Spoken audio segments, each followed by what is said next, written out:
Hi everyone, Tammy here. Welcome to my channel. Today I'm going to show you a super quick way to make some very basic Blythe doll undies. And I think this technique could really work for just about any type of doll. In fact, I've used the same sort of method and made underwear for Barbies as well. So I'm just going to tell you really how I did it. It's not super involved.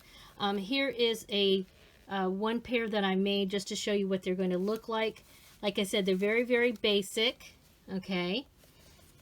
So yeah, that's what they look like. All right. So the reason I started to do it is I realized, you get more and more dollies. You need more undies.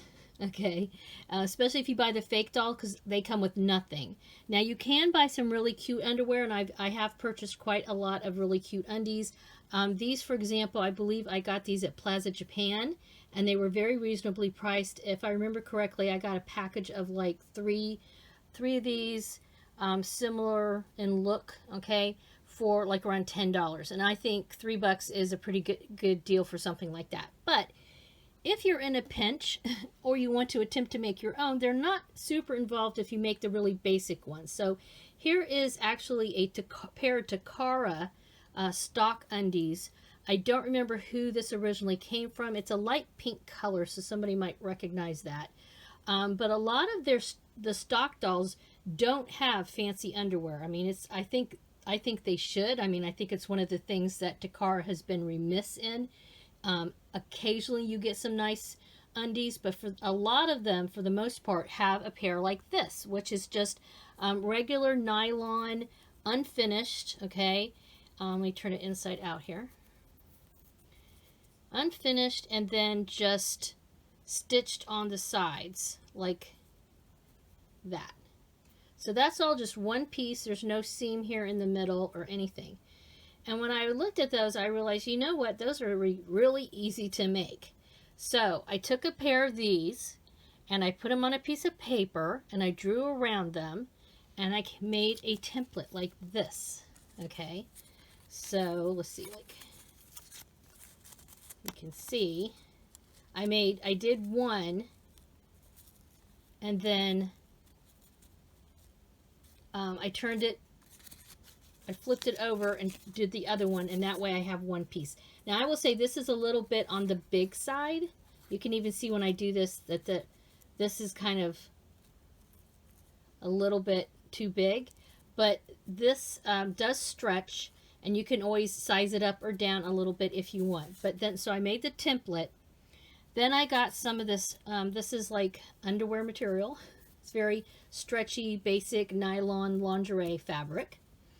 And then I sprayed it with some starch, because this is a bear to cut. Let me just say, it's very flimsy. It moves all around. It's very very difficult for me, at least, to deal with. So I got a tip from my mother-in-law. She said try to starch them, and I did, and it makes a huge difference.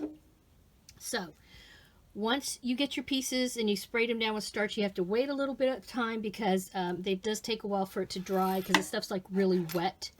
You'll also want to have some sort of, like, I wouldn't put it on directly on a table like this. I put a couple pieces of paper underneath it first, and then I just place my template on here, and I use a fabric marker. This will eventually disappear. It's disappearing ink.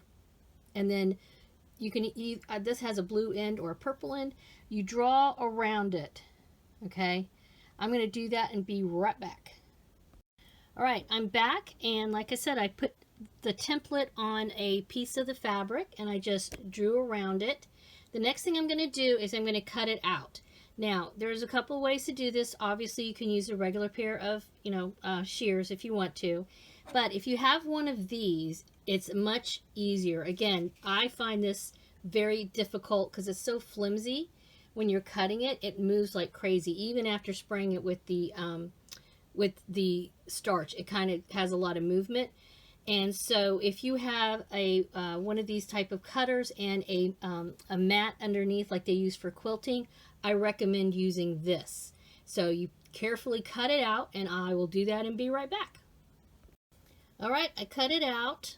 Okay, Like I use the wheel, like I said, that works, the cutting wheel works better for me. And now don't worry about this ink. You can still see it right now, but trust me, it will disappear. So the next thing I do is I just put it together like this. And I like these little clippy things, especially for something like this. Again, it kind of like flips around all over the place. So if you put pins in it, it's just not as stable as if you take one of these clips. But you could pin it together if you want, or just hold it.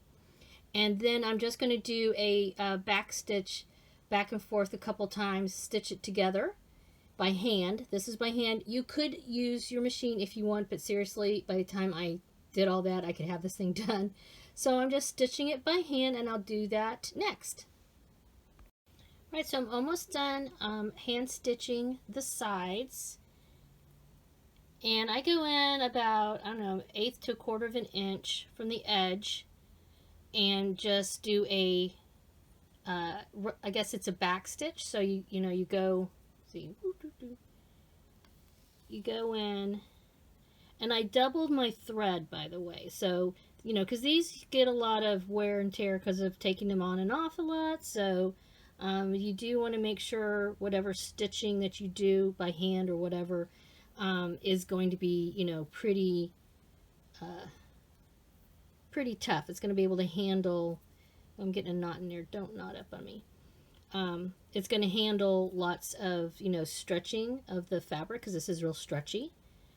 And these undies, by the way, like I said, they will fit the fakie dolls, and the traditional dolls, I would probably make them a little bit smaller.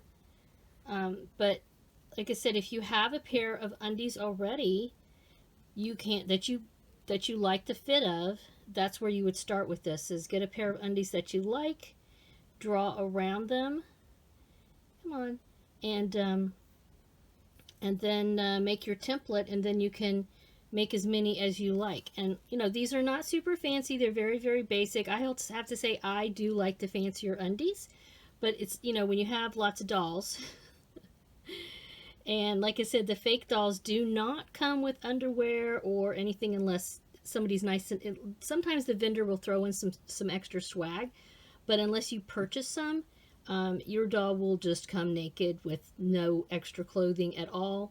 And I started making these when I was selling my dolls in my Etsy shop. I was selling fakies as doll supplies, and even though I also had them available with, you could pay a little extra and buy, a dress that I made, I always felt the need to make sure that the dolls left and they had a pair of underwear on them.